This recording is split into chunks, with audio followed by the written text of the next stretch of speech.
What up? What's up, y'all, man? It's your boy Big Tyke coming through here one more again to holler at y'all, man.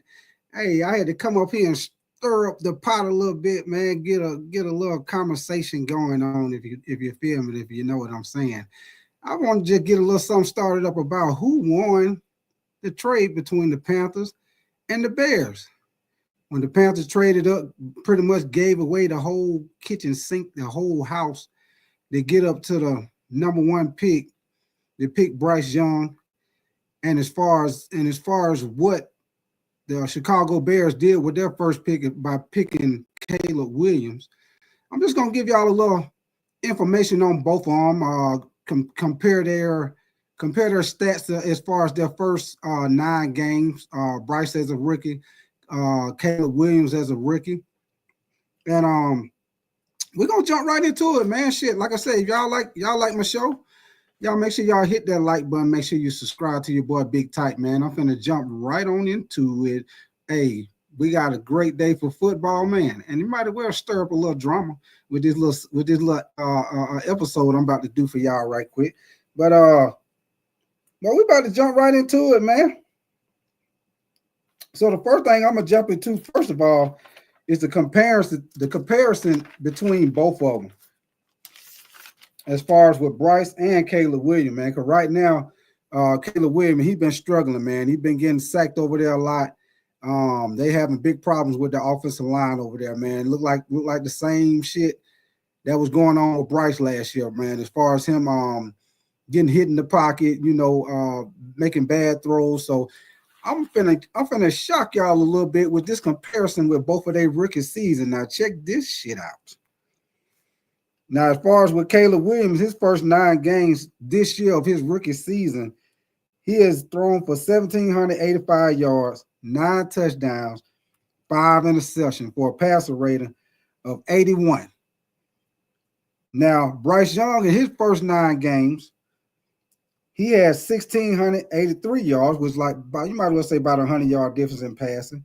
Both of them the same with 9 touchdowns. Bryce Young had 3 more interceptions. He had 8 interceptions for a 74.7 passer rating. So right there you see, as bad as Bryce looked last year, your boy Caleb Williams ain't looking too much better. They looking about the same.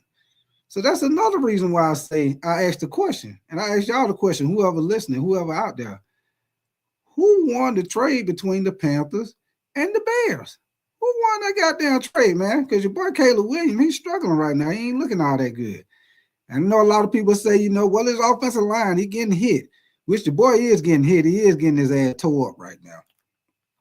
He is getting tore up. Matter of fact, I got a stat.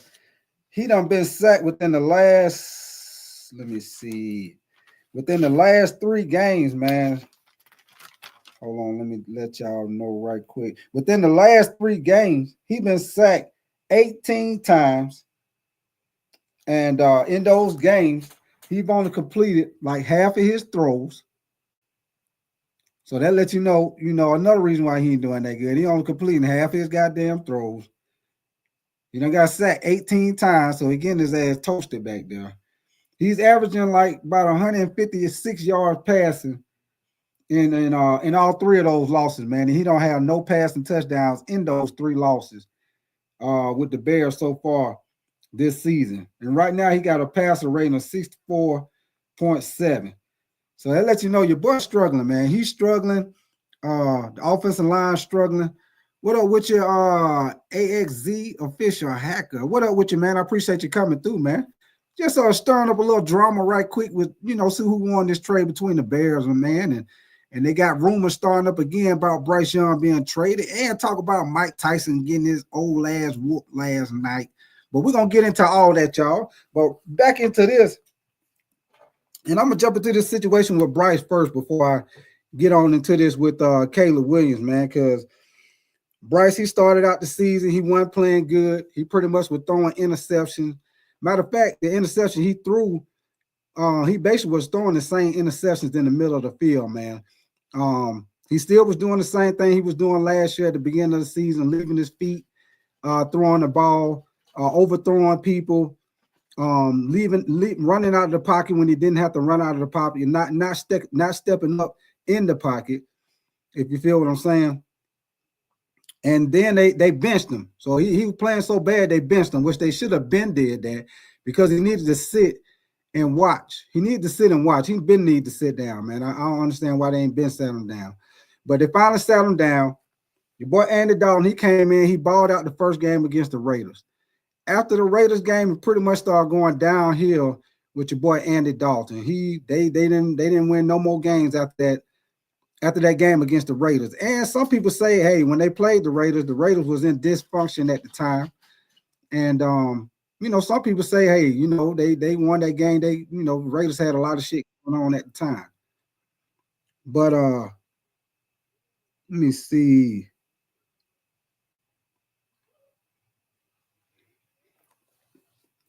But yeah, let me see, who is that? Give me a few minutes and I'll let you up. I'm gonna finish talking about this right quick. If you're in the backstage, I'll let you up in just a little bit. Give me a few minutes, brother. And I'll let you up in a few minutes. And we'll talk about this. You can let me know if you agree with me.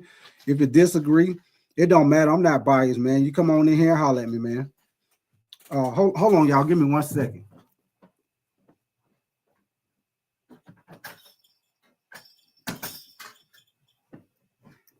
All right, shit, I'm back, goddammit. I had to let my dog in the house right quick. But yeah, getting on back into it, man. So they set your boy Bryce down. And like I said, Andy Dalton, he started out hot, man. He started out good, looking good, man. And I'm a Panther fan. I'm like, shit, we might be able to do a little something with Andy Dalton. Shit, after that game, man, it started going downhill, man. I'm like, shit, can't goddamn get right. What up with your candy girl? Appreciate you coming through, man. Hey, I'm just trying to stir up a little drama today. Talk about who won that trade between the Panthers and the Bears with your boy Bryce Young. And then they got, a couple of rumors about, with Bryce, with trade rumors. And talk about your boy Mike Tyson getting his ass whooped last night, looking like a goddamn old man in the goddamn ring last night. But we're going to get into all that, man. But anyway, next thing you know, they talk about Andy Dalton was in a car accident and he sprung his thumb. Never in my life have I ever heard anybody have a car accident and spring their goddamn thumb. Matter of fact, they say, the car accident, the accident happened on the driver's side, and he so-called sprung his thumb on his throwing hand. Now this this probably done been what, about 2-3 weeks now. Now I had plenty of times I sprung a finger catching the pass, hooping, playing ball with your boys. Sometimes you spring your finger. I goddamn sprung finger, sprung thumb, whatever finger it is. It don't take that damn long to heal up, man. Some Panther fans feel like that was a damn setup to get Bryce back on the field. Allegedly. But hey, it is what it is. Hey, we go by what we see, and that damn show look like what it see. Because hey, it didn't look like shit was wrong with that car, like I said before. It didn't look like nothing was wrong with Andy Dalton car from that goddamn accident.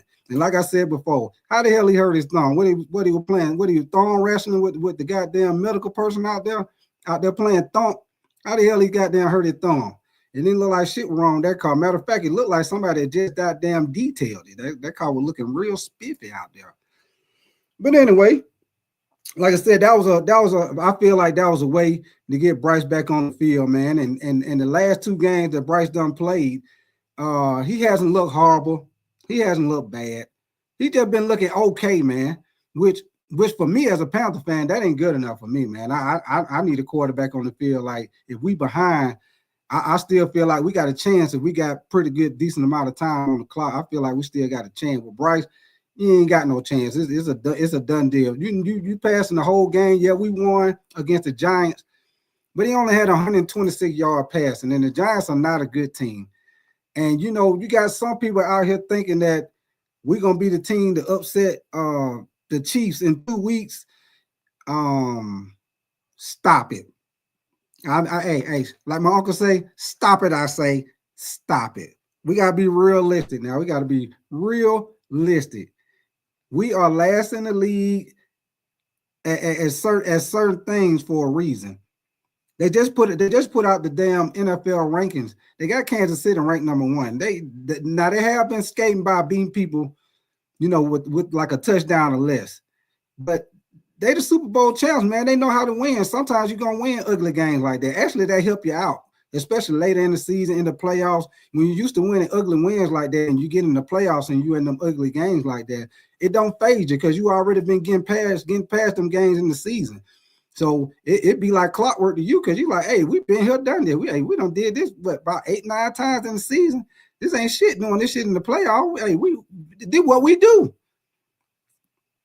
But anyway, man, like I said, they won the game last week against the Giants, but the Giants are not a good team. They already talking about the problem with Daniel Jones. They're talking about getting rid of him. They're talking about drafting a quarterback. So, the Giants, they got their problems going on. The Panthers, we got our problems going on with a bye week this week. And I will tell y'all this, man. As far as I know, some people want to draft a quarterback as far as with Carolina, which I don't blame you because the way Bryce been looking and everybody want a quarterback where at any point in time, you always feel like you got a shot. You always feel like you're in the game. You don't never feel like you're out the game. If you, at least, especially if it's still like a quarter, it's third quarter, you still got the fourth quarter, you're down by 10. You might even be down by 14. But you still feel like you ain't out of the game because you got that quarterback that at any point in time, he can make a throw, he can make a play, get you down the field on a drive, get a touchdown, and you right back in the game. You just down by one score. But quarterback like Bryce, that ain't happening, man. And I don't see that happening as a Panther fan. I don't feel like he'll ever be a Pro Bowl quarterback. I don't feel like he'll ever be a top quarterback. I feel like at the best with him, I think his best in the NFL is a game manager. I feel like that's his best in the NFL is a game manager, which in other words, you basically got to have a team around him like he had at Alabama. You got to put the squad around him. He's not the type of quarterback that can lead his team, make talent around him better. He got to have the talent around him to make him better, which is fucked up for the quarterback position because your quarterback, he's supposed to be the one, like that, like the situation we had with Cam, man. And I'm gonna speak on that a little bit. I know a lot of people already done did show talking about the Cam situation. But I'm gonna give my opinion on that, later on in the show. Like I said, I'm gonna put the link in the chat in a little. Well, it's already in the chat, but in a little while, if anybody want to come up, like I said, if you agree with me, disagree, as far as who won this trade, who lost it, whatever, come on in, man. I ain't biased. You come on, give me your opinion, and we can talk about it. Hey. But anyway, like we say, Dave Canales, he did not draft Bryce Young, man. So it could be a situation in the offseason where Dave Canales, if we got a top 5 pick, it could be a situation where Dave Canales could want to get his own quarterback. And I will tell y'all this, that some people ain't looking at. General Manager Dan Morgan, everybody know his alma mater is Miami. It's the U. He was back with the Hurricane back when they used to have the squad. I'm talking about they had the squad every year, boy. Hey, with your boy the Edge, Edrin James, Jeremy Shockey. Man, they had squad for days. Santana Moss, Reggie Wayne. I mean, they had a squad for days, man. Greg Olson, all them boys, man. Jonathan Vilma, goddamn Bism Wilford. I mean, you can go for days, man. You can go for days. They kept a squad, man. So Dan Morgan, he no talent, man. And I will tell you this, by him being a guy that went to Miami, don't be surprised at the end of the season if Carolina got a top 5 pick and Dave Canales want to get his own quarterback. Don't be surprised if Dan Morgan and Dave Canales end up drafting Cam Ward. Because like I said, don't forget, Cam Ward and Dan Morgan, they went to the same school. They both went to Miami Hurricanes. I know some people might be in a peak game on that, and some people might not. But hey, I'm here. I'm gonna let your ass know. I already got the scoop on it, baby. And I like Cam Ward, man. I think he's a pretty good quarterback. I know some people say in the ACC he don't got a lot of talent that he go against. But one of the main things that I look at, I don't just look at the talent you go against, because you can say that about Shador, which I'm looking at Colorado play Utah right now. But you could, some people could say that about Shedeur in the Big 12. It's not a lot of, good teams like that in the Big 12. But what I look at is I look at the accuracy, what you do under pressure, how you move around in the quarterback. I mean, not in the quarterback, how you move around in the pocket as a quarterback.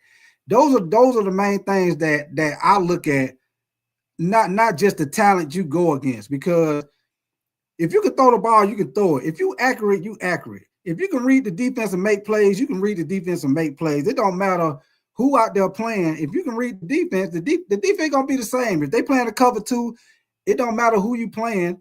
You can be playing the top defense. If they playing a cover two is the same. If you playing man to man is the same. It don't matter who out there, the man is the same. You know what I'm saying? So you still got to make your reads and make the play. So I don't always agree about when some people say, well, they ain't really played nobody, the competition.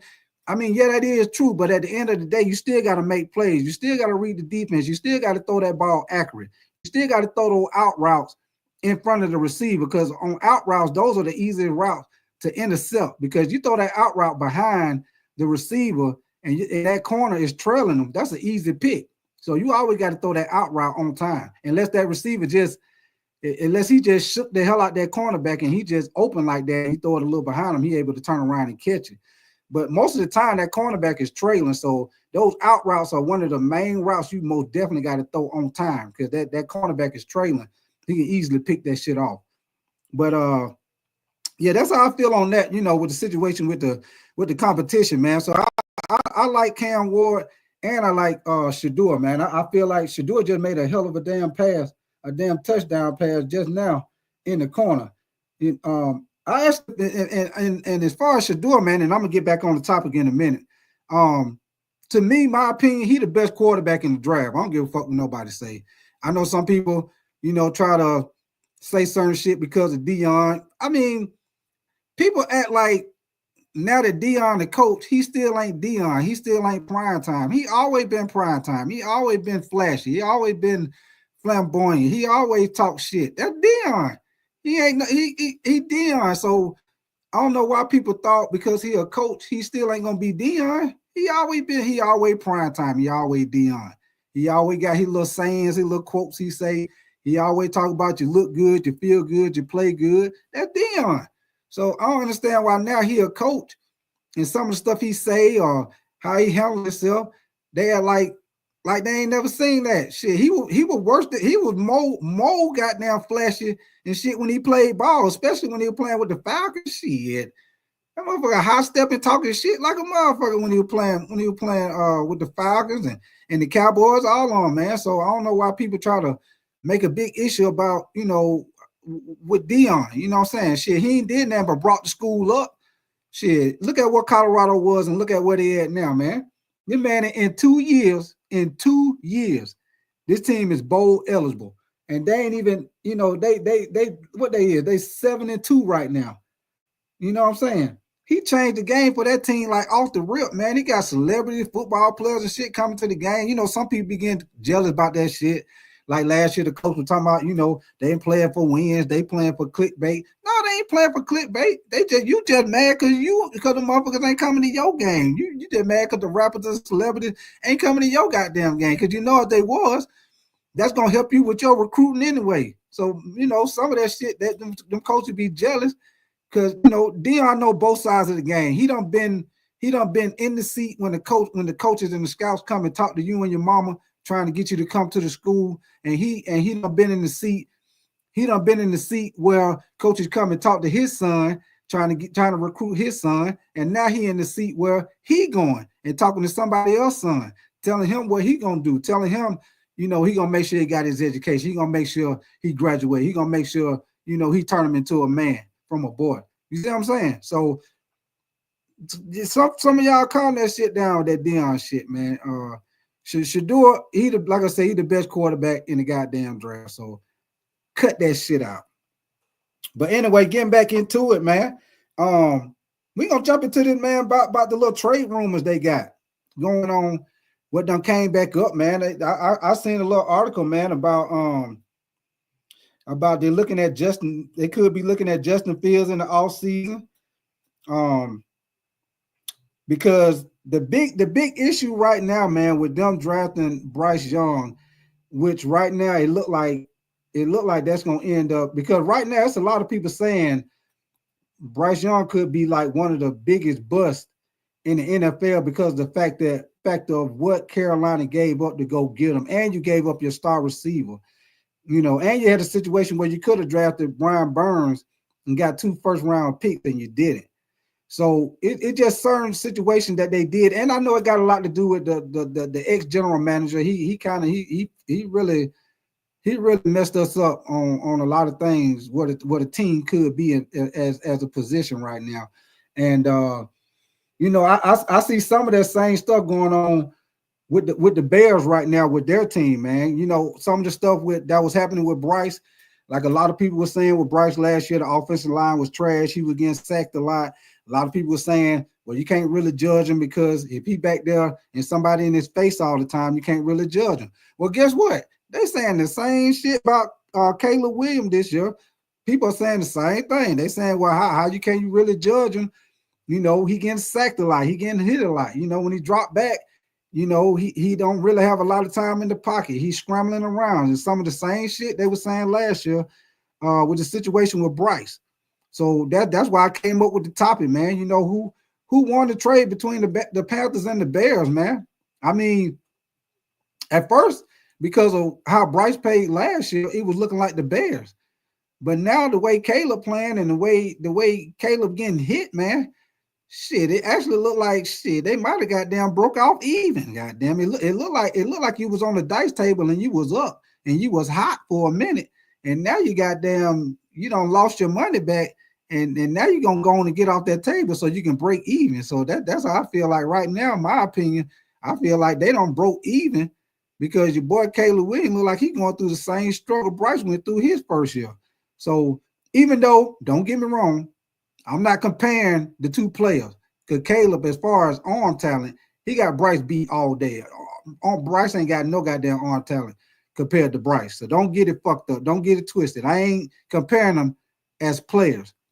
I'm just comparing them as the position that they are in right now, as far as being a quarterback for their team, as far as the problems that they are having on their team. And it's even speculations going out now, man, with some of the people, with some of the players on the Chicago Bears team, man. They got shit going on with rumors of lack of discipline on the team, and they got reports of teammates not fully supporting Caleb Williams, and you also got the fans. They already thinking that the Bears gonna ruin Caleb Williams, because he getting sacked and the play calling. The offensive coordinator. And I'm gonna tell you something about the offensive coordinator, man. They had big high hopes for him when he came in, because he come from Sean McVay's coaching tree. So everybody know how much of a offensive minded guru Sean McVay is. So I guess they figured that their offensive coordinator, Shane Waldron, I guess that's how you pronounce the name, Waldron. He a former Seahawks coordinator, and he came over from up under Sean McVay's coaching tree, man.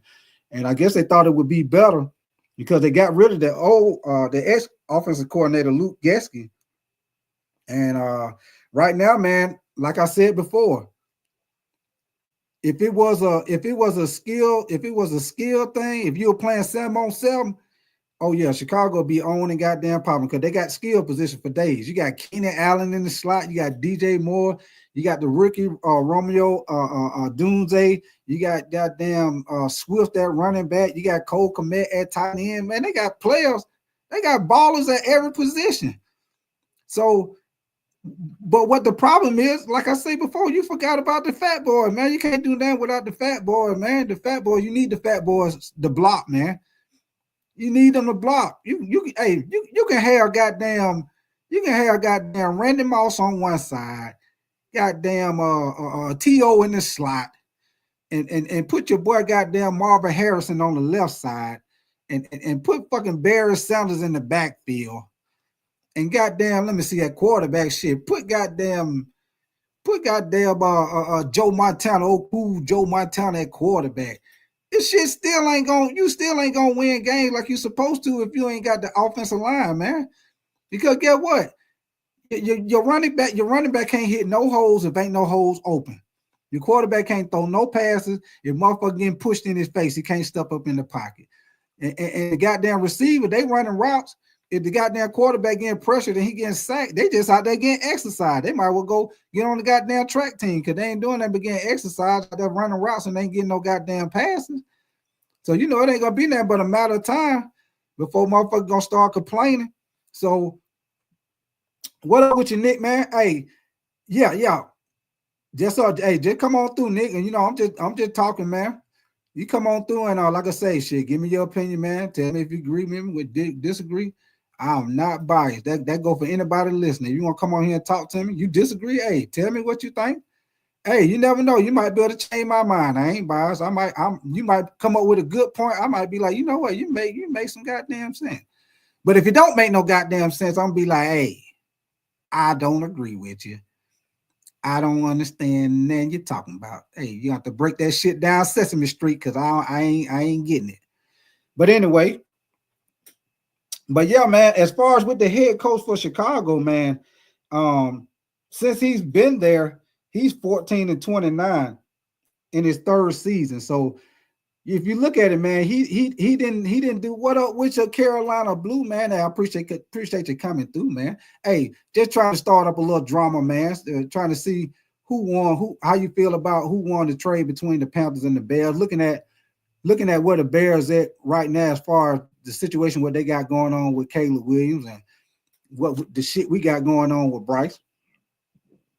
Just trying to store up a couple of rooms, store up a little conversation going on. But anyway, yeah, as far as with Chicago coach, man, he only 14. He only done won 14. He 14-29 in 3 seasons with the Bears. And as far as with the quarterback, man, he didn't win with he didn't win with Justin Fields. And now that he got Caleb Williams, you know, at the beginning of the season, they made, you know, see, and I ain't gonna get off topic, but some people get fooled when other quarterbacks are successful. And then another quarterback come in that's got talent, and you think that he gonna do. See, the boy C.J. Stroud, you know, with what he did last year, you know, it made people feel like if he did it, it could possibly be somebody else come out and do the same thing. But people have to realize what C.J. Stroud did last year, man. Ain't no goddamn quarterback did that shit in a while. Like, I don't even remember the last time a rookie quarterback came in and did that shit like Caleb Williams. It probably be Cam Newton, man. Cam Newton probably was who I could think about quarterback that came in and balled out like that, man. You know, when Cam came in, he got offensive rookie of the year. You know what I'm saying? He came in first game passing for like 400 yards. I think the first 2 games he put up like 400 or better. So, you know what I'm saying? It probably ain't been nobody, and you know, it's been a while, you know, since when Cam first came in. I think that was what, like 2011, 2010 when Cam came in. So it's been a while since a quarterback came in and did the success that C.J. Stroud had last year. So some people, you know, they see C.J. Stroud did. Oh, okay, you know, Caleb, he coming out, he got all this talent. You know, they were saying how he could throw on the run like Patrick Mahomes. And see, that's another thing where people fuck up at. Stop always trying to compare people to these players that already done made a name for themselves. They already done did something. You got to wait till these motherfuckers get in here and see what they do first. And see what they do first before you start comparing them. Like, people always want to compare people, compare. Always want to compare people and tear people goddamn achievements up and shit. You know what I'm saying? I always want to say, oh, he the next this, he the next that, he the next this.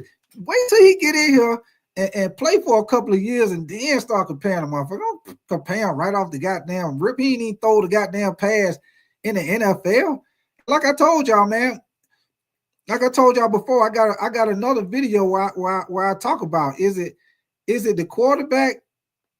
Is the quarterback you know, when you get drafted, or is it these NFL teams that's fucking up these quarterbacks coming in, man? Because there's so many quarterbacks that's coming in and not being successful. So, you know, when you look at it, is it the NFL throwing them out there too early and fucking up their confidence and fucking them up, or is it that some of these quarterbacks just don't got it? And when you look at it, man, in college, if you look at it in college, a lot of these colleges, even if you look at it on high school level, and they started doing it in park recreation, you know, the older boys, 9, 10, 11, 12, they're throwing the ball, they all doing the same thing. When they line up, ain't nobody calling no plays in no huddle. They look into and if you go to a park recreation game, you got some of these coaches, when the kids look to the sideline, they got up a big ass poster board, and it might be SpongeBob on that motherfucker. I know my nephew was playing. I seen that shit. I'm like, what the fuck? This motherfucker ain't calling plays. He got big ass boards. He putting the boards up. He got a board, SpongeBob. Next thing you know, they line up. They know what the play is. You know, of course, I see why he was doing that, because it's easy for them to remember. You know, because you know kids like SpongeBob. You know, he got plays SpongeBob, Paw Patrol, goddamn. You know, Spider-Man, Superman. You know, instead of actually calling the play. You know, which if you look at it with the little kids, I can understand that. But like I say, and I ain't gonna get off topic. Like I say, look at all the college games. You don't see no quarterbacks in college get in the huddle and call plays. You seldomly see quarterbacks in college get up on the center and take a snap from up on the center. A lot of times in college, because of the type of offense that they're running, a lot of them ain't really reading the goddamn defense, because the coach is drawing up the plays where they first read is fucking open. And I think that's what was mainly wrong, what's going on with Bryce. I think when he was at Alabama, I don't think he really had to read the defense, because when you drop back, if your first goddamn read open every goddamn time, which I don't blame you, if he open every goddamn time you drop back, who else you got to look at? You ain't got to look at goddamn second, third read. Because the first motherfucker he opened 80-90% of the time. So it's only every once in a while, you know, you get in the college game and they might take that receiver away, because most of the time, you know, these colleges, you know, you watch these games, you got a dominant receiver. I don't understand why they ain't taking their ass out the game. Like, why they ain't shedding the defense, why they ain't doubling them up. You know, you got a top quarterback. You only got a few defenses that do that. Besides that, you got a top receiver out there, them motherfuckers killing their ass, and they don't adjust the defense at all. So that's why I say, man, they even start back with college, man, and then think about it. When they come out of college, they getting ready for the NFL. You know, they do the little chalkboard thing where they do the thing when John Gruden used to have them in the little classroom, and he'll say a play, then they got to remember it, then they got to draw it back up. Okay, yeah, they could do that. But let's see, but let's see when you're on the field, the crowd hollering, the game, you know, emotions going on, motherfuckers in the huddle talking the shit, and you got to get that play call in. You got to call the play, get everybody up to the line of scrimmage, read the defense, hike the ball. What up with your nasty Swaganor? I guess if I didn't pronounce your name right, man, my bad, man. I appreciate you coming through, man. But yeah, like I said, man, so if you ain't used to getting in the huddle, calling plays, and you, because you ain't did it in college, and then when you come to the NFL, you ain't did this shit none through getting ready for the combine, because getting ready for the combine, all you doing is working out, exercising. If you're a quarterback, you're throwing the ball. If you're a receiver, you're doing a bunch of agility shit, you know, catching the ball, trying to get your speed a little bit down, trying to get everything straight for that goddamn combine. You know, like we call it the goddamn underwear Olympics, because that's what it looked like. It looked like they out there in the goddamn underwear running around, goddamn. But anyway, it's like you know, so then it's like once you get drafted to a team, okay, they give you the playbook. Now you got to try to. Now you've been in college the whole time looking to the sideline, and they giving you hand signals and shit, and you know the play. Now all of a sudden you come to the pros, you got to learn this playbook. You got to be able to say these plays in the huddle, get everybody out before the clock run out, and get the play going. I think that's one of the goddamn problems with Bryce Young, because this is his second year, and he's still, when he hiked the ball, if y'all, I don't know if y'all Panther fan, but y'all need to, if y'all ever see the Carolina Panther play, y'all need to watch the game. He do this shit damn near every fucking down. He on offense, and that shit irked the goddamn shit out of me, because I'll be like, hike the goddamn ball. It's 1, 2 seconds on the clock. Hike the goddamn, what the fuck you waiting on? You know what I'm saying? They in the huddle. Like, get your ass out the huddle, man. It's like 10, 12 seconds on the clock. Get your ass out the huddle. And see, when you like that, when you're in a situation like that, man, and you come to the line of scrimmage, let's say, I'm gonna give you a prime example. Let's say you running you got your play call. Let's say you're supposed to be running the ball behind the tackle on the right side. Let's say you're running it up in the 4 hole on the right side, which is between the tackle and the guard. So let's say you come out, let's say they got the linebacker stepped up in that hole. You know what I'm saying? They don't shifted the defense to that side. If you don't came to the line of scrimmage, you ain't got nothing but 8, 9 seconds. How can you change the fucking play? Even if you wanted to just change the run to the left side, how can you do that when you trying to get everybody lined up and hurry up and hike the ball? Now you hurting yourself, because now everybody know this shit, the damn play ain't gonna work, because the linebacker sitting in the goddamn gap where the ball going. So when you hike the ball, he's shooting right through that goddamn gap, and he gonna tear the whole goddamn play down. He gonna shut the whole play down.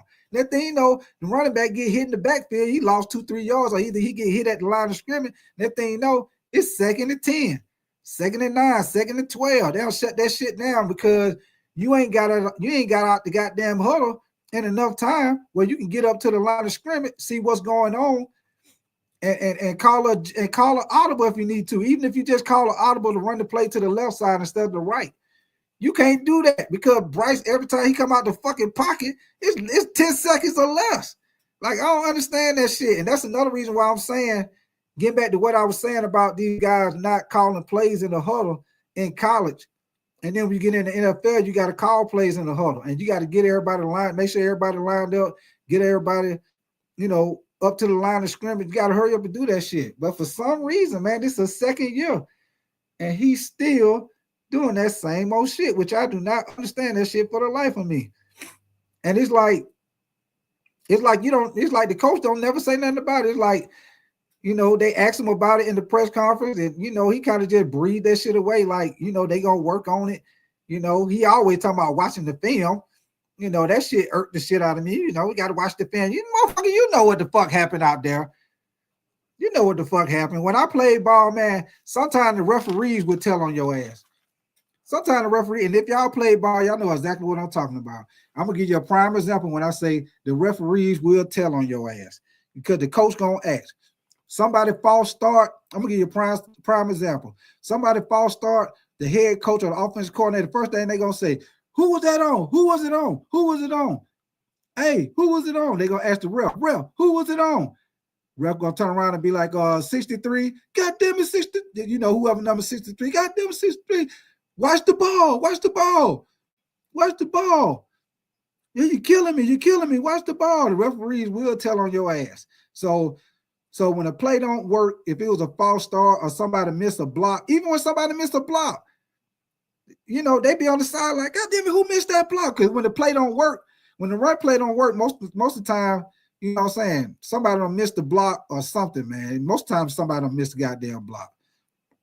So you got that referee, all he do is watch the line of scrimmage. You got a referee to be behind the line of scrimmage, behind the quarterback, where he can see, you know, he can see stuff from behind the line of scrimmage. You got the other referee that be like, he damn near be standing back there like he a linebacker. He be damn near standing like he finna goddamn run and make a goddamn tackle. He be standing there with his hands on his knees like he finna run and make a goddamn tackle. He be right around there where the linebackers be at. Then you got your other referee to be back there in the secondary where he can catch all the goddamn pass interference calls and shit. So when they be saying they got to watch the film, they fucking know, man. And I'm gonna tell you another reason why they know. You got those guys up in that goddamn press bar. Those coordinators be up in the press bar. They be down looking. And like I said before, we used to call, when I played ball, we used to call them the eyes in the sky. Because we used to be like, you can't hide from the eyes of the sky. And you can't goddamn hide when that goddamn Monday morning come and we got to watch film, because you can't, hey, you might have thought you got away with that shit in the game because didn't nobody see it or nobody didn't say that. But when you watch film, whatever block you missed, whatever tackle you didn't get, whatever goddamn coverage, if you did a busted coverage, they ain't catch, the coaches didn't see that shit or whatever you fucked up on, and the coaches didn't see it and they didn't get on your ass about that shit. You best believe that goddamn film gonna tell on your ass. And if you play football like I do, them goddamn film sessions is the funniest shit ever. What them fucking coaches be saying when they be getting on people's ass in them goddamn film session, that shit be fucking hilarious. That's like one of the main things I miss from playing football is after the goddamn game Saturday. In high school is Fridays, college is Saturday. When that goddamn Monday coming, we watch the film, man, that shit be funny as hell. The only time it don't be funny, though, when it's your ass done fucked up. When you fucked up, all the motherfucker laughing at your ass, you be looking like, yeah, but like, shut your ass up. Yeah, when it be you be done fucked up, hey, that shit don't be funny, but when somebody else fuck up, that shit be funny as hell, you know what I'm saying? But yeah, man, they be knowing, man. When them coaches be talking about they got to watch the film, they be talking to them guys. They got them headsets on. They talk to them guys up there, man. When like, I'll give you a prime example. When they call a play, let's say they call a play, and let's say I'll give you a prime example, combination route, easy. We used to call it a combination route. Okay, you got a slot receiver on the left side. Let's say the slot receiver, he running straight up the seam. Basically, all he doing is you want him to get the attention of the safety. You want him to occupy the safety, and then you got your outside receiver. You let him run about 10, 12 yards and come across the field with what we used to call a dig route. We used to call that a dig route. And then a lot of times what they would do is the running back out the backfield, they would have him flare or go through and out. He would either go through and out or he would flare to the left. That way, if that linebacker on that side, it will pull that linebacker. That way, the safety that slot guy going up the seam, that safety gonna have to commit to him, because if he don't, then they can throw the ball over top, and your safety, you ain't supposed to give up that deep. So that's a combination route where that receiver coming in on that dig route, he gonna be open. Okay, so let's say the quarterback drop back and he supposed to hit that dig route, and he don't hit that dig route. Let's say instead of him going to that dig route like he supposed to, let's say he throw it to that running back going out in the flat. Linebacker go over there and tackle his ass. Guess what? That goddamn offensive coordinator, receiver coach, whoever up top in that goddamn press box, guess what they gonna say? They gonna talk right now to that goddamn coach in the headset. Be like, coach, goddamn it, he had the receiver coming in on the dig route. He was wide open. The linebacker had done whip with the running back. Safety committed to the seam route. He supposed to hit the goddamn dig route coming across the field, coach. Get what? They know that. So when we see it on the replay and the commentators in the NFL be like, yeah, I don't know how he missed that. He threw it to the wrong guy. He should have threw it to this guy coming across the field. Guess what? The coaches, they knew that shit too, because they see that shit just like we see it on TV. They see that shit. So when they be on there talking about when they be asking them about somebody missing throws or why the offensive line ain't blocking like they supposed to or whatever, they fucking know, man. They just at the time they don't want to answer that shit. So they cop out is, I gotta watch the film. And when I come back, when I do the press conference the next time, then after I watch the film, then I'll be able to answer that. But if y'all notice, if y'all peak game, when they come back on there and they ask them about that shit, if you pay attention, they don't never really answer the question when they ask them, okay, coach, you had a chance to watch the film, what did you see? If you pay attention, you peep game, they always brush that shit off. They talk about it a little bit and they kind of brush it off. They'll never really get into it because they ain't trying to tell you. That's all it boiled down to. They don't want to actually tell you, the quarterback made a fucked up read. He should have thrown it to the man coming in on the end route, on the dig route, but he threw it to the running back. He should have waited for that damn linebacker to clear, and he could have hit the goddamn dig route for the first down. But he rushed the goddamn play and threw it to the running back and didn't get the damn first down. He don't want to tell you that. He don't want to tell you that somebody fucked up. So, little stuff like that, y'all, is little stuff where I feel like, you know, it's some bullshit with coaches be talking about some goddamn watching the film and shit. Cause you fucking know, man. You know, even in park recreation, man, they do that shit in park recreation. Shit, you ain't got no guys up in the press box to see, but you best believe them coaches be asking. They be asking the referee, they be asking, who would that? Who would that? Who would that? Somebody break for a run. They be like, who would that? Who would that? Who would that got blocked? Who got blocked? Who missed that tackle? Referee gonna come right over there, take that whistle out of the mouth. Shit, it was number 55, coach. God damn it, number 55. You gotta wrap up, son. Stop leaving your feet. Wrap up, son. We gotta have that tackle. So come on, man. You can miss me with that shit. But anyway, I know I don't got deep into that. Let me get back into what the fuck I was talking about, man. But back on these Bears and your boy Caleb Williams struggling, man. As far as they next 8 games, they got the Packers, they got the Vikings, which they got the Packers Sunday. They got the Packers 2 times, they got the Vikings 2 times, the Lions 2 times, the 49ers, and the Seahawks. And if you look at that, man, 9 times out of 10. The way they've been playing on offense, because they got a nice defense. I ain't gonna hold them on that. Chicago got a good defense. They just right now they need better offensive line play, man. I feel like I don't know if they can solve that problem, man, because a lot of time with the offensive line, especially with this time of season, ain't nobody trying to trade no goddamn offensive lineman. So a lot of times, if you got a bad offensive line, you just pretty much stuck with it, man. So only thing I could think of, man, as far as with their situation with Caleb Williams getting hit like that, man, they might have to start running the ball more. They might have to start going more double tight end, you know, where they got more people staying in blocking. But really, that take away from your passing, because instead of you having maybe 4 receivers going out, you know, if you keep a tight end and the running back stay backside, you got 2 more people staying in, then instead of you having like 4 receivers going out, you might be stuck with only 2, maybe 2, 3 receiver routes going out, and you got 7 motherfuckers dropping, and you only got 2 to 3 people going in coverage because you're trying to make sure your quarterback got time. You know, that take away. So either you got to have a hellified offensive coordinator draw some plays. You know, and you gotta have some motherfucker that gonna run routes and get open. You that's the only way that shit gonna work. You gotta have some motherfucker that run routes and get open, because if you only got 2 or 3 people going out and you got 7 people dropping, especially if you got 2 people staying to try to give you more time, you know what I'm saying? That's why it's tough when your offensive line is not good in pass blocking, man. It take away from your passing game, because now you gotta, you know, instead of that tight end going out, you know, making them respect the middle of the field or short yardage play, now he got to stay backside and block.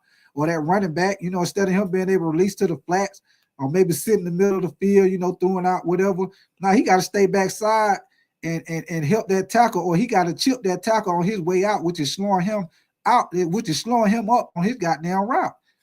So, you know, you got all them type of situations, man, when your offensive line is ain't not holding up they part of the game, man. That's why I say with football is most definitely, I feel like, the ultimate team sport all day long, hands down.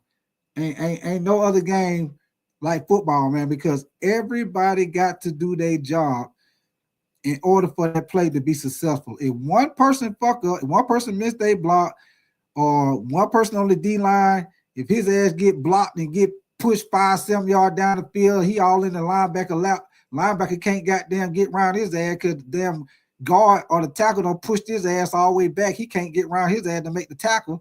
And then the running back hit the goddamn hole and he gone. You know what I'm saying? So it take everybody, man. It take everybody. That's what I love about football, man. It really teach you about being a team player, man. You know, holding other motherfuckers accountable on the team, man, because if shit don't work unless everybody do their job. Everybody do their job, shit gonna work like clockwork. One motherfucker slip up, it's a wrap. That shit ain't gonna work. So that's one of the things I love with fucking football, man. But as far as with the Bears, with those last 8 games, man, that's tough, man. You got you got those 3 division games, and you got to play both of them twice, and you got to play the 49ers and the Seahawks. With the way they offense playing right now, man, all of them might be losses because the Packers playing good ball, the Vikings playing good ball. You already know the Lions, them boys playing good shit. You know you playing good ball if your quarterback throw 5 fucking interceptions and you still some kind of way win the game. If you hear anybody say, you talk about a game, you be like, shit, man, quarterback threw 5 interceptions. In your mind, you already like, shit, I know they lost their game, 5 interceptions, shit. You like, no, they won. Be like, shit, huh? Who? How? How they win? He turned the ball, he threw 5 interceptions. How they lost? So that's why I say, man, ultimate team sport. Because with that particular game, I know I'm a little off topic, but with that particular game, with him throwing those 5 interceptions, man, they weren't able to capitalize on those turnovers, man. I think out of those 5 turnovers, I think they only got like 1 touchdown. I could be wrong, but I remember, I think it was 1 touchdown they got off of all them goddamn turnovers. So that's a prime example of, you know, a team. You know, you got your quarterback slacking, you know, with interception, but the defense getting you the ball back, you know, and you end up still being able to win the game. So, you know, that means a lot when you have ugly games like that and you're still able to pull them out. So that's why I say when it come down to it at the end, when it's that playoff time, trying to get to that Super Bowl run, motherfuckers like team like Detroit, they gonna be there. They gonna be right there knocking at the door. They're gonna be right there knocking at the door early in the morning, like back in the day. Any of the fellas listening, you always had that friend on Saturday morning. They come knocking on your door early as hell. It be about 9 o'clock. They be knocking on your door. Your mama go to the door.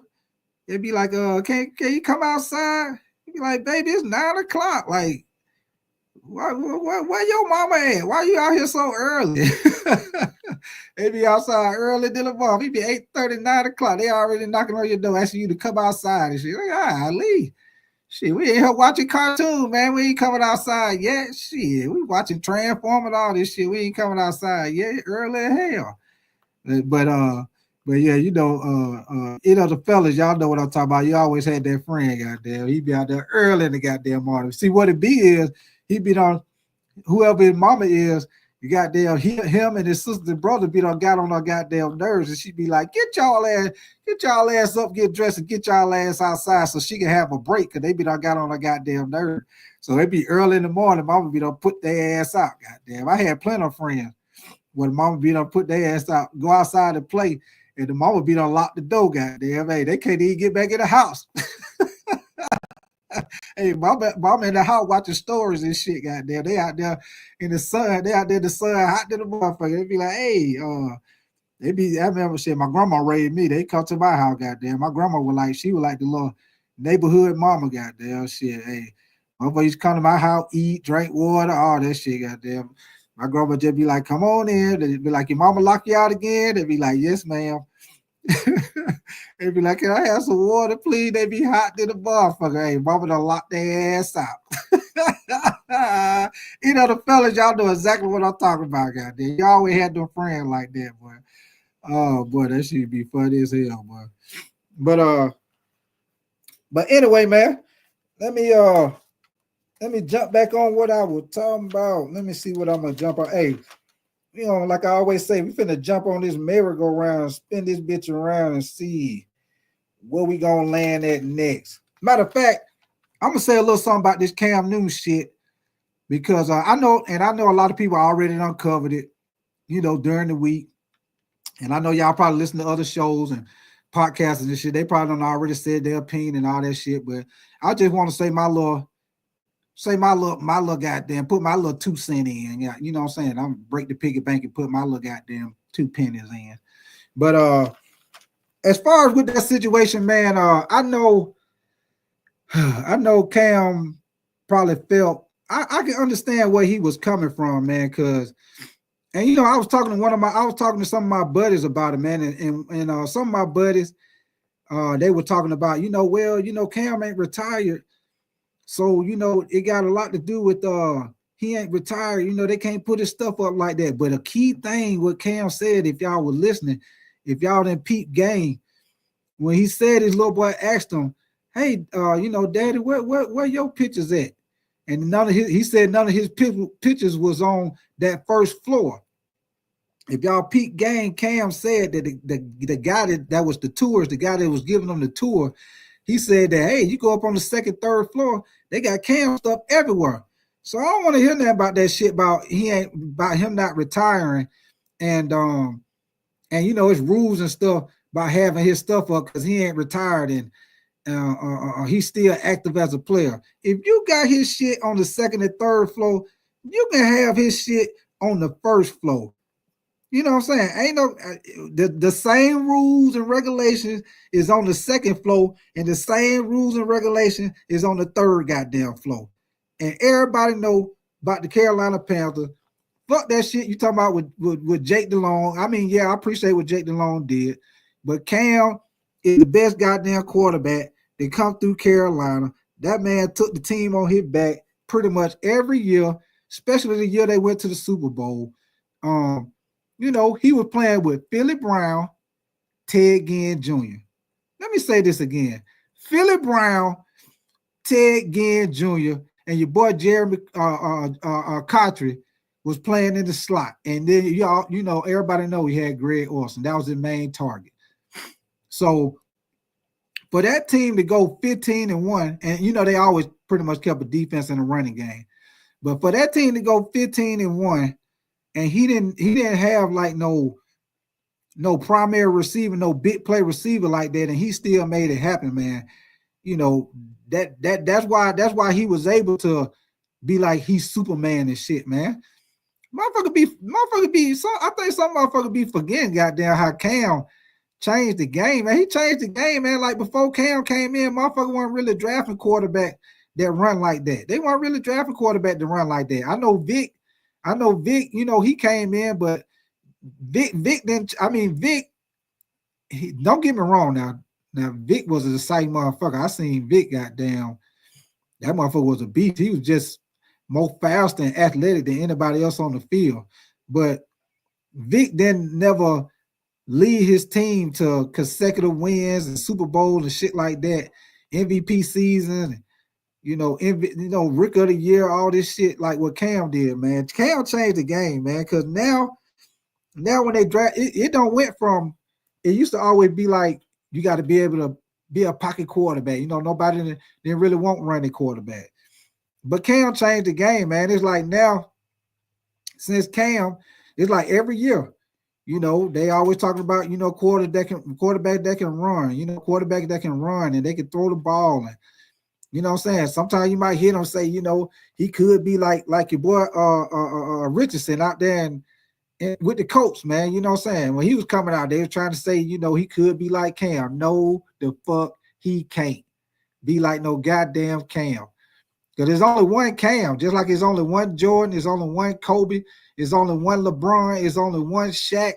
You can compare who you want to compare, but there's only one motherfucker, goddamn. It's only goddamn one person at the head of the table.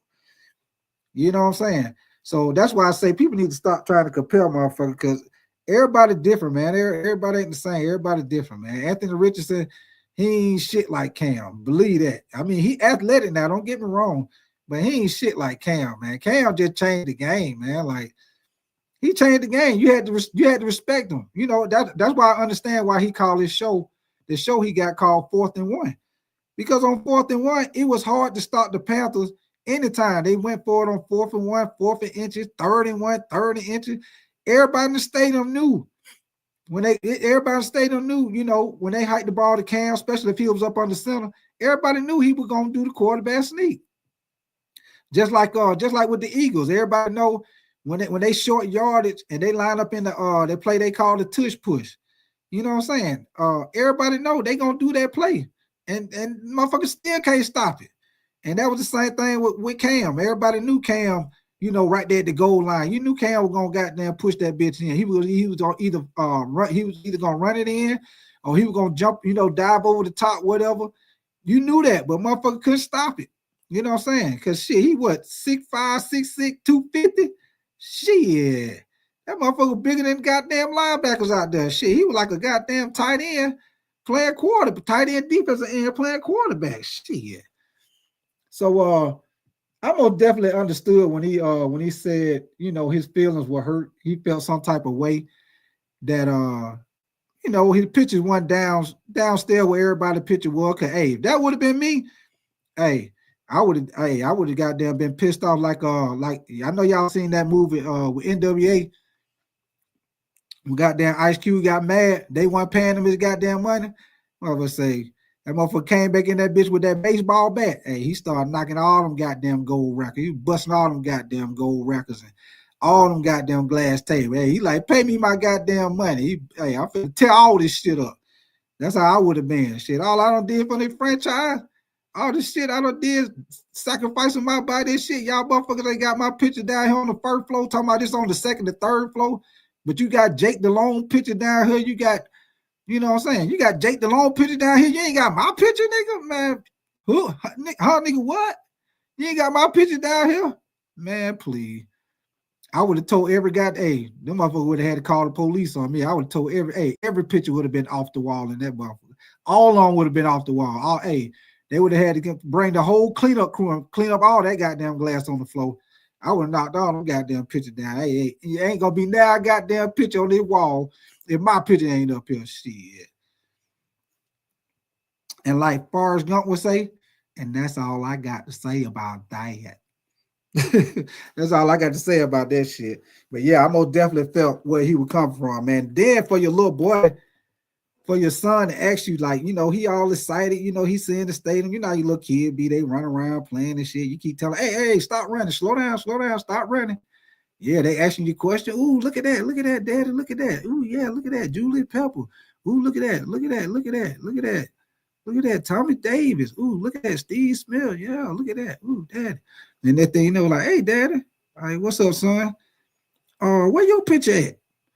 So I can most definitely see where he was coming from, like how you got to try to explain to your son, which I couldn't imagine what was going through his mind to try to explain to his son with him not like being like looking like maybe like he mad, pissed off or whatever. Hey, 336, hey, hey, 336. I would have been hot to the motherfucker, boy. I would have told her, hey, all them pictures would have been knocked off the wall. Believe that.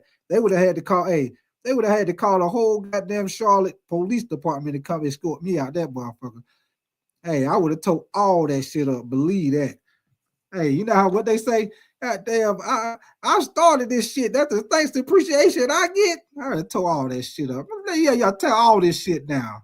All the glass gonna be on the floor. Ain't no goddamn picture gonna be on the wall. My shit ain't on the wall. Believe that. So I most definitely can see where he coming from. And I also think that's fucked up, man, that he said that they, you know, certain events they be having, they don't call and tell him, man. And sometimes that make me wonder, like, is they not doing that because they don't want the spotlight off of Bryce or some shit? Because you know, Cam, hey, I'm gonna tell y'all something. I remember one time I went to a fan fest like some years back. I never seen no shit like this in my life, man. This motherfucker had everybody in the stadium doing the wave. This motherfucker running around the stadium. He had everybody in the stadium doing the wave, and they like everybody was waiting on that shit. Everybody had everybody in the stadium doing the wave. I said, God damn. Everybody was on point with that shit. Like he had that shit set like he was directing a band, like a marching band in college, like how they be standing up on the stand. Goddamn Cam standing down there, that motherfucker took off running. Whole goddamn stadium doing the wave. I said, God damn, this motherfucker, goddamn Cam is a beast, boy. Well, I just say, you know what I'm saying, all the money he probably made that franchise, jersey sales, you know what I'm saying, stadium tickets sold out. Shit, motherfucker to this day still be arguing about Cam, man. To this day, Panther fans still be arguing about Cam and what he did, and we need to try to find another quarterback like that, and all kind of shit, man. So shit. You ain't got my goddamn picture on the goddamn wall. Hey, you done lost your goddamn mind. Or what some of the old folks say, you done lost your rabbit. But I'm done with that. Like I said, like Forrest Gump would say, hey, that's all I got to say about that. And you know, Forrest Gump sit on that goddamn bench. He was talking to that lady. He was talking like a motherfucker. That motherfucker started talking about that goddamn $1 million wound. They say it was a $1 million wound, but they must have kept every nickel of that because I ain't seen none of that money. Then the lady said, that was a bullet. He said, a bullet. Yeah, that jumped up out the ground and bit you. That was a bullet. And what was saying, this motherfucker jumped up out the ground and bit him, goddamn. That damn Forrest Gump, man. But yeah, man, let me go. I'm gonna touch on a little bit of something else, man. I just seen this a little while ago, man. Well, you know what? I'm gonna talk about this and I'm gonna lead into it because all of it got to do with the same shit. The Mike Tyson fight last night. I gotta say a little something about this shit because if that wasn't a money grab, that was a goddamn. Hey, Mike Tyson just got his goddamn retirement check last night for sure. If he was lacking in any money last night, he just got paid because you know your boy Jake Paul, he a big YouTuber. He got all them goddamn followers. That bitch was sold out last night. I mean, I was looking at that fight, man. They had everybody at that fight like it was a fucking Mayweather fight or something, man. They even had the motherfucker from Karate Kid at that bitch. I was like, damn, that's the real goddamn Karate Kid at that motherfucker, man. And he had the goddamn dude that was whooping his ass on Karate Kid. He's sitting right next to him. Dude used to wear the little headband in the Karate Kid. I don't know how old y'all is. But when I was a kid, that move was popular. Goddamn Karate Kid, goddamn Mr. Miyagi, wax on, wax off. Goddamn Karate Kid used to be mad as hell. He wanted to goddamn learn how to fight. He was tired of that motherfucker whooping his ass every day, taking the girlfriend and shit. That motherfucker, he didn't want to be goddamn waxing the car and shit. You know, wax on, wax off. He like, Mr. Miyagi, I need to fight. I need to learn how to fight. Shit, this motherfucker whooping my ass. But yeah, man, on that fight, man, I say the first round, Mike Tyson came out. He was, had a little pep in his stuff. He was moving kind of fast, like he was. I said, oh shit, okay, goddamn, Mike Tyson, goddamn. That motherfucker 58, but hey, he's still looking good. Shit. Probably about that 4th, 5th round. Shit, that motherfucker goddamn huffing and puffing like goddamn. Motherfucker huffing and puffing like goddamn choo-choo train going up the hill, goddamn. Whoop, whoop. That motherfucker was huffing and puffing, goddamn. Goddamn, he needed the goddamn the asthma pump, goddamn. That motherfucker, the more the rounds went, the more you see that motherfucker sitting in that corner, goddamn, huffing and puffing. And then when they were playing the shit, you see Jake Paul in the corner, man. His goddamn coaches, trainers and shit, they tell him, hey, shit, you got his ass, man. They're like, hey, he old, he can't move. You do whatever. They literally telling him this. Hey, he old. You can do whatever you want to do. He can't. Hey, he old. He can't move. He done.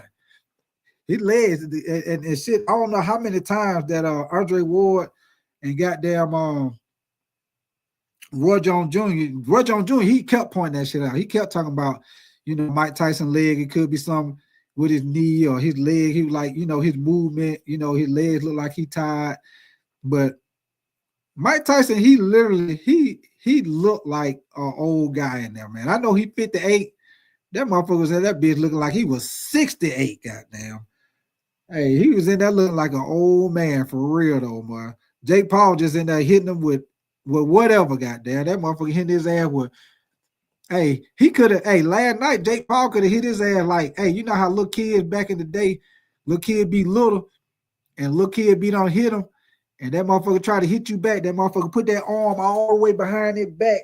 He put that arm all the way behind his head, damn near behind his back, to try to hit you, trying to hit you back. That motherfucker trying to pull that bitch all the way from a goddamn belt buckle in the back of his pants to try to hit your ass back. Hey, he could have did that shit against Mike Tyson last night and hit his ass. The way Mike Tyson was moving, you could have hit his ass with any goddamn. Hey, motherfucker could have threw a frisbee out the crowd and hit Mike Tyson ass last night.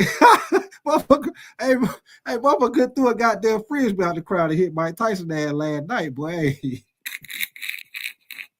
That motherfucker moving slower than a saw bitch out there. Hey, I got there. I believe my grandma get up there and move faster than that, boy. Man, I said, man, this some bullshit right here, man. I said, goddamn, Mike Tyson, he just got paid, man. But I can't blame him though. Hey, motherfucker want to pay me millions of dollars to get out there and dance around and take a couple punches, goddamn. Hey, I do that shit. Shit, you set for life after that goddamn boxing match. You might be disappointed you lost, but shit, in the long run, shit, I bet you when he woke up that morning and checked that goddamn bank account, you're like, oh yeah, shit. Them goddamn punches, they ain't hurt too bad, shit. Shit, my I feel like my eye a little swole, but it feel all right, goddamn. I got some millions in the bank. Ching ching, goddamn it, ching ching. But yeah, man, your boy Mike Tyson, man, and then for him to say after the fight when they asked him was he done, and he talking about he don't know, man, get out of here with that shit, man. Talking about you don't know. Who the hell else you gonna fight? Who the hell else you gonna fight after last night? You 58 and you already moving like a goddamn turtle in the ring. Who the hell else you gonna fight? I'm not gonna say that. You know, I don't know. We'll see. Motherfucker, we already seen it. We already seen it. And the answer is N-O-O-O. Sit your ass down somewhere. Well, sit your ass down and get on the goddamn deacon board some goddamn well. Shit, go out here, goddamn, help out with the car wash with the grandkids or some goddamn shit. But yeah, one more thing I want to touch on, y'all, before I get up out of here. Well, I'll tell you what. Let me make sure. If anybody want to come in here and holler at me, man, like I said, I got the link already in the chat. Anybody want to come in here and holler at me, shit, hit the link. Come in here and holler at me, man. Like I say, whether you disagree with me or agree with me, shit, come in here and holler at me, boy. Post up with your boy Big Tight, man. And as a matter of fact, anybody that's listening, I will be doing live reaction of the Georgia-Tennessee game tonight. Me and my boy AP, sometime he be on the show with me. Me and him gonna do a live reaction of the Georgia-Tennessee game tonight. And because most definitely that's gonna be a big game. I'm a Georgia fan. Basically, this do or die game for Georgia. Because, you know, now that the playoffs is at 12 teams now, you lose 3 games, you're pretty much out of it. So this is basically a playoff game for Georgia, man. They got to win. Now, Tennessee, they only don't lost 1 game. So as far as with Tennessee, if they lose, they still in the game because they'll have 2 losses. And I think right now they rank like number. Hold on, y'all. I think they rank like number 6 or some shit. Yeah, they rank number 6 at 8-1. So that's gonna be a big game tonight. So me and my boy AP, man, we're gonna be doing that game, man. We're gonna be getting our little drink on. I'm gonna have my little glass of Do It Fluid, baby. Do It Fluid. I have my goddamn Do It Fluid. I don't know about y'all, but I'm gonna have me a little glass of something to drink on. I call my little drink, I call it Do It Fluid, goddamn. Do It Fluid. Get to it. But yeah, we most definitely gonna do that game tonight. So if y'all ain't doing shit, y'all chilling, y'all come back through here and holler at your boy, man. We probably gonna get that thing crunk up probably about 7 o'clock, something like that. So come back through here and holler at me, man. But one more thing I'm gonna touch on before I get up out of here. What I seen a little bit before I left. A little bit before I came on here was after the game, man. Your boy Adam Pac-Man, gobble, gobble, gobble, gobble, gobble. You remember that Pac-Man game, goddamn, gobble, gobble, gobble, gobble. Goddamn Pac-Man, Adam Pac-Man Jones, he got his ass goddamn hemmed up last night. He got his ass locked up last night. Matter of fact, it was after the fight, man. They say he got arrested after the fight. They said it was an alleged public intoxication and assaulting an officer. Let me say it for you one more time. They said alleged, which you know it ain't goddamn alleged. You know he did that shit. He was drinking, probably feeling good. He probably about goddamn lit coming from the Tyson fight. You goddamn shit. Motherfucker don't say something to him. Nigga, you know who I am? Shit. I'm goddamn Pac-Man, man. Get out my goddamn way. I'm trying I'm trying to get over here and holler at old girl. You over here talking about some bullshit. They're like, no, sir. No, sir, you gonna goddamn answer me. But yeah, it's alleged. But it probably ain't alleged. He probably did that shit, man. Motherfucker be drinking, motherfucker be talking shit, motherfucker put their hand on you. Motherfucker, get your goddamn hand on me. Don't be goddamn, hey, don't be goddamn touching my goddamn shirt. This goddamn shirt. I bought this goddamn shirt at CVS for $32.78. Don't touch my goddamn shirt. But yeah, man, they hemmed his ass up and took him to goddamn jail.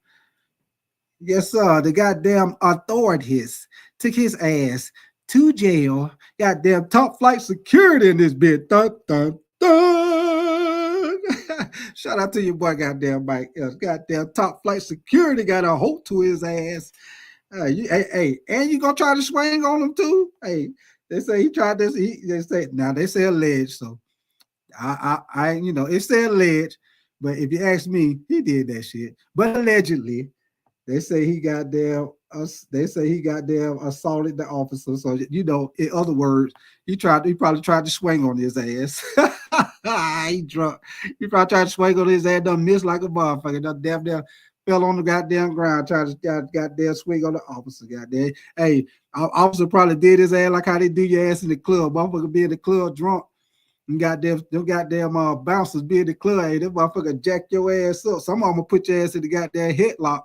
Now they'll put your ass in the goddamn headlock, sleeper hold, and drag your ass up out there, bitch. Or they goddamn grab your goddamn pants from behind. Nigga pants be jacked up. Nigga be damn jacked up in the sky with their pants, goddamn. Put their ass out the goddamn club. I would be like, hey, you done got on one nigga jacked up, goddamn. Get your ass out of here with that bullshit. But yeah, they say he got took to jail out there in Dallas, man. And but he's saying, when he get the chance to tell his side, that he gonna get everything cleared out, man, because he said his stuff didn't happen, which some had to happen. They took your ass to jail, some had to happen, goddamn it. But they just seen you, hey, you Pac-Man, yeah, I'll put your hand behind your back, so you come with us. Hey, hold on, goddammit, I ain't did nothing. Yeah, your name Pac-Man, right? Yeah, anybody named Pac-Man, we taking your ass in. Yeah, pack your goddamn bags, you're taking your ass in. But yeah, man, I just wanted to say a little something about that, man. Your boy Pac-Man done got his ass drug up out of there, done put his ass behind bars. Hey, man, hey, be like Chris Tucker on that goddamn Money Talk, man. Yeah, man. Hey. Yeah, man, they tried to grab me. Old boy said, they tried to grab you? Yeah, man, they tried to grab me, man. But yeah, did they grab you like this or they grab me like this? Yeah. They grabbed me like this. Man, wait a minute, man. Where your shirt at? Hey, what you doing? Where your shirt at? He said, yeah, man, they tried to grab me from behind. He said, they tried to grab you from behind? That motherfucker took his shirt off. Hey, that goddamn Money Talk funny as hell, man. Hey, that's a goddamn classic, man. Goddamn Money Talks, goddamn it. Hey, that motherfucker. Hey, one of the funniest part of me when they in the goddamn car, and him and your boy riding in the car, goddamn. He said, hey, man, I was at the car while I was living my life. I was down there living ghetto fabulous, and you fucked it up, man. He said, you know how much money I was making down there? He said, what, $1.50? He said, man, I'll slap you, man. He said, I'll slap you, man. Hey, I don't know when I'm gonna slap somebody. I'll be like, why did I do that? Because I will slap and I will pop your ass in the back. He said, I will pop your ass in the mouth. You better watch your goddamn back. You better watch your back at the goddamn shower, at the picnics. Goddamn it, make a left. Hey, that's a goddamn classic, man. I might watch that shit. I might watch that shit, goddamn it, a little bit. Hey, that shit funny as hell, man. Hey, another part I like it, I'm gonna leave y'all alone, man. When he be talking to his homeboy Aaron, he needs some goddamn help. He said, hey, Aaron. He said, hey, you see what happened to little Ray? Yeah, man, that was fucked up, man. Close cast and everything, man. Hey, what the big dude say? He said, tell him I was there when he shot little Ray at MacArthur Park. He say, what? He say, where he shoot him at? Hey, you big dumb motherfucker. Hey, he went in there and said, hey, man, what would our mama say if they seen us like this, man? How far we go back, man? Jump rope, pity pat, red light, green light, red light, green light. That motherfucker start looking like, yeah, you right. Motherfucker start hitting your ass with them old school game, goddamn dodgeball, OUT out, goddamn duck, goose, goddamn. Hey, matter of fact, on that goddamn duck, goose, hey, y'all remember goddamn on that duck, goose, hey, you know, anytime you do that duck, goose, you're gonna always pick the motherfucker that's slow. You go around that goddamn circle, duck. When you say goose, shit, you gonna be halfway around that goddamn circle. That motherfucker gonna be just getting up. Motherfucker don't never pick the fast motherfucker on that duck goose because he know that motherfucker gonna catch your ass before you get around that goddamn circle. Goddamn duck goose on your ass. But yeah, man, I'm about to get ready to get up out of here. Ain't nobody gonna come in and holler at me, man. Like I said, one more again. Anybody want to come here and holler at me, man? You want to give your opinion on who won the trade between the Panthers and the Bears? And like I said, man, if y'all didn't hear me, I feel like they broke even because like I gave you the example of what they do in the first 9 games, both of them. Your boy Caleb Williams, he over there struggling. He getting his ass toe up over there with the offensive line, ain't half blocking. Same shit Bryce was going through his first year. He holding the ball too long. He getting his ass sacked. Caleb Williams doing the same goddamn shit. So who really won that goddamn draft? You know what I'm saying? Because both number 1 picks looking goddamn shaded in the motherfucker. And as far as Bryce Young, like I said, they got the rumors going out. They don't start them up again about, trade rumor. They don't talk. They talking about in the offseason, Dave Canales might get his own quarterback, which I don't blame him, man, because he didn't draft him. You know what I'm saying? And he probably gave that pitch to David Tepper, the owner of the Carolina Panthers. He probably gave him that pitch like, hey, let me see if I can work with him. You know what I'm saying? Hey, what Mike L say? Let him taste it. Let him taste it. Got the white boy around the corner. He'll bring him around here. Gonna let him taste it. We're gonna come back. We're gonna spend money with you all night. But yeah, man, he probably pitched it to him and told him that he could fix him. Let me work with him. Let me see what I can do with him. Give me a season. And if I can't do nothing with him, you know what I'm saying, we'll have a top pick. I'll get my own guy. I bet you that's why. Because if you pay attention, and I know Panther fans, that y'all already know this, you pay attention, Dave Canales, he will not commit to Bryce. After every game, they ask his ass. After every game, they ask him. They ask him about Bryce. Even when Andy Dalton was starting and Bryce was on the bench, they still was asking his ass about Bryce Young. What you gonna do with Bryce? Is the trade rumors true? Will Bryce get a chance to play again? That motherfucker gonna never commit to that shit. Like right now, he still ain't committed to saying Bryce gonna be the starter after the bye week. He talking about, we gonna see, we gonna see how practice go. Motherfucker, you already know how practice go. The same way he was practicing last week, the same way he was practicing this week. You know what I'm saying? The same shit Andy Dalton looking at practice, same way. Like you see them practice every day. You already fucking know.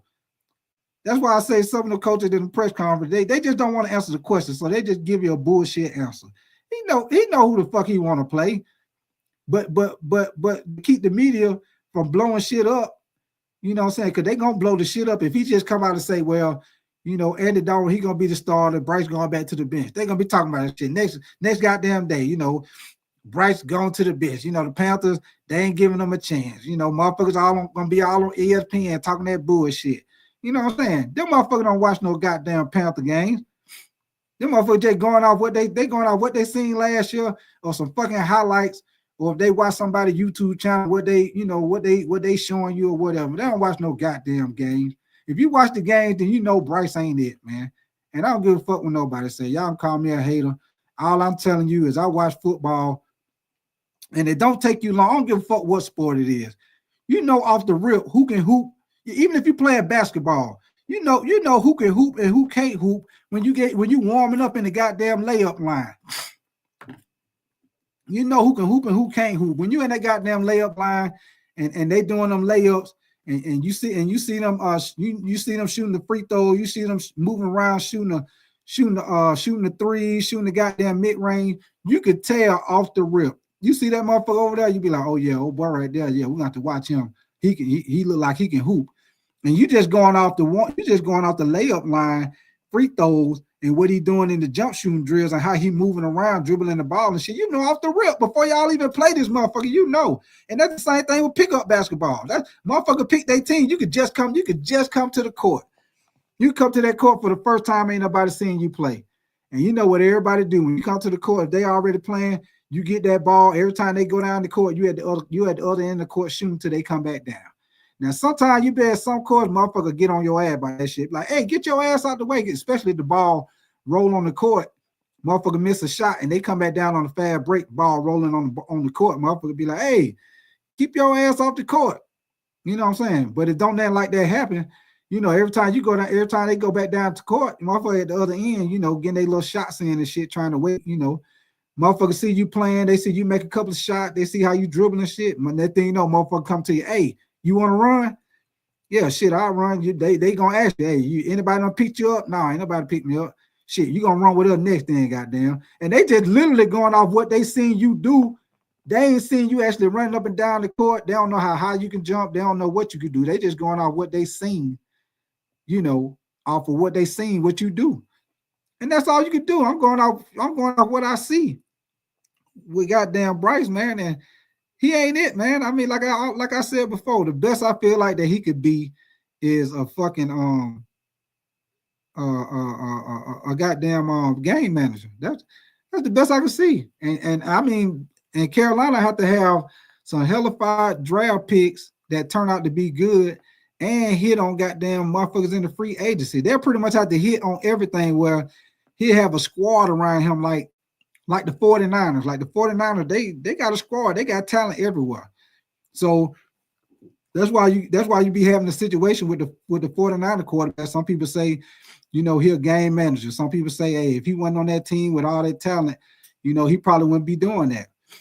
Which it could be true. You just never know, you know. But that motherfucker do got a squad around his ass. That motherfucker got a ball at every position. You got Debo, you got McCaffrey, you got Trent Williams. Shit, you got them boys on defense.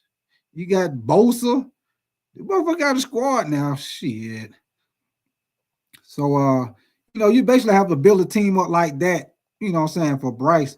From that's just my opinion. You know, y'all might feel different. If you do, bring your ass up here to the stage and holler at me, tell me if you feel different. And like I say, hey, if you make some sense, you might change my mind. But you better come with your goddamn facts. You better come with it. But yeah, man, we about to get ready to get up out of here, man. I appreciate y'all coming through. Y'all make sure y'all hit that like button. Make sure you subscribe to your boy Big Tight, man. Turn on the goddamn notification bell because I be coming on at different times, man. So most definitely hit that subscribe button, hit that like button, man. Come fuck with your boy Big Tight. Come post up with me. But like I say, tonight, 7 o'clock, I'm gonna be right back on the stage. Get your ass back out there on that stage. I'll be right back up on this stage with my boy AP, and we're gonna do the live reaction of the goddamn Georgia game, boy. Hey, the Bulldogs, they better not let me down, goddamn. Go dog, sick them. They better get out there and bite somebody's ass, goddamn. That dog grabbed my ass. I told you. Hey, boy, you ain't tell me shit. Get your ass out there, take out the garbage or something. But yeah, man. Like I say, y'all enjoy y'all day. And shit, we're gonna get back to it tonight, man. Y'all come back through. I'm gonna have my little glass of dew with the fluid, and we're gonna get to it. And y'all enjoy y'all day. And once again, I appreciate y'all coming through, man. And I'm gonna holla.